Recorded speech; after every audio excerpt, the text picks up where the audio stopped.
Are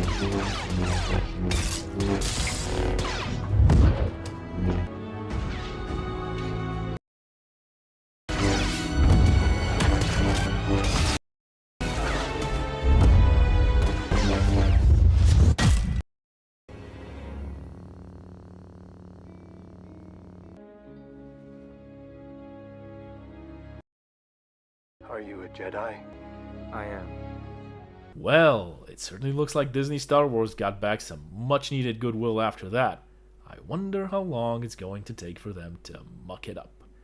And 3, 2, 1. Yep, it only took a few days before Pablo Hidalgo decided it's going to be a great idea to mock a Star Wars fan, the biggest Star Wars YouTuber no less, for getting emotional over the return of Luke Skywalker. And as you can imagine, it blew up in his face. And shortly after that, we got this gem, the High Republic. And this mess warrants an entire video on its own, because with characters like this, how could you not? But in this video, we're going to talk about the latest fiasco that comes to us courtesy of the Star Wars Twitter page, because, of course. They dropped this tweet. Our Star Wars community is one of hope and inclusivity. Alright. We do not stand for bullying and racism.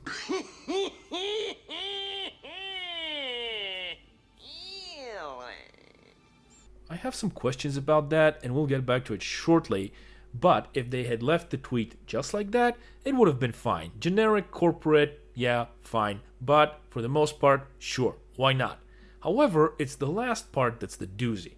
We support at Christina Ariel. She's hosting a show about the High Republic. So far so good. What's the problem? Well, the problem appears to be that she has a raging hate boner for white people, as evidenced by tweets like this, where she says that white people, generalizing by the way, not a specific white person, but white people in general, can identify every breed of dog, but they can't tell two black people apart.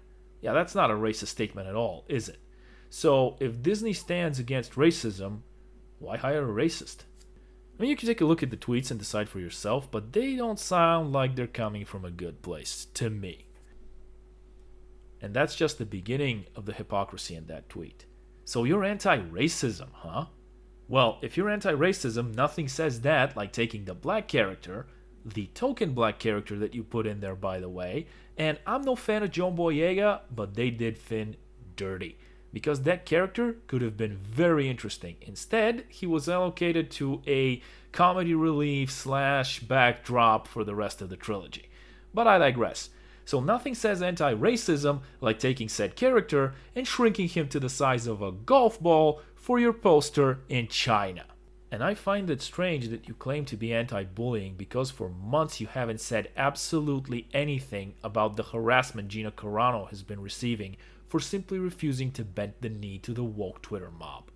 She's been called some pretty vile things, and I don't know about you, but I'd say she's getting bullied.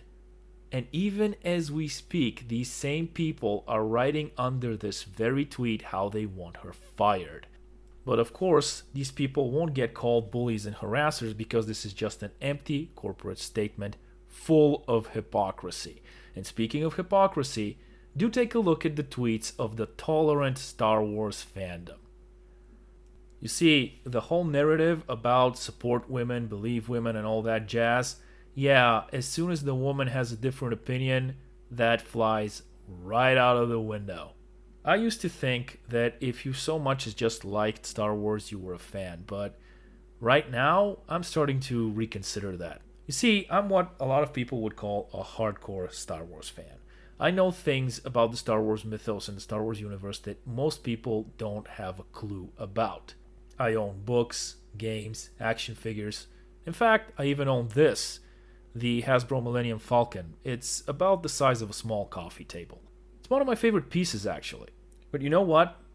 Because of the way Disney Star Wars has been acting, not just towards the fans, but towards the property itself, the past few years, I pretty much haven't purchased anything related to Star Wars, with the exception of a couple of K2SO droids that I like the design of, and a few other things, but nothing major really. Nothing the size of the Falcon, that's for sure.